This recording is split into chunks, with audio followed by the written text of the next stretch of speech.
वर्षांपूर्वी आपल्या देशावर इंग्रजांची 150 वर्ष गुलामगिरी होती. गुलामगिरीतून आपल्या देशाला मुक्त करण्यासाठी कित्येक जणांनी आपले प्राणांची आहुती दिली. मित्रांनो, 15 ऑगस्ट हा सन्मानाचा, अभिमानाचा दिवस आहे. 15 ऑगस्ट 1947 रोजी आपला भारत देश इंग्रजांच्या गुलामगिरीतून मुक्त झाला. पण भारत देशाला सहजासहजी स्वातंत्र्य मिळाले नाही. स्वातंत्र्यासाठी कित्येक क्रांतिकारकांनी, देशभक्तांनी आपल्या प्राणांची आहुती दिली.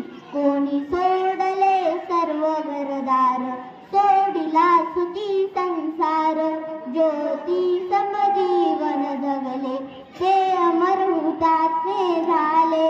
तो तुरुंगचे उपवास, सोसला किती वनवास, कुणी फासावरती चढले, ते अमर हुतात्मे झाले. महात्मा गांधी यांनी इंग्रजांना चले जाओ, हरेंगे या मरेंगे अशी घोषणा दिली.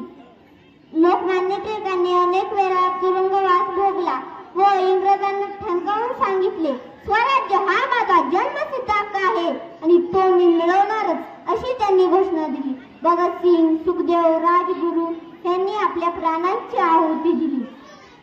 अशा थोर क्रांतिकारकांना व स्वातंत्र्य सैनिकांना माझा मानाचा मुजरा.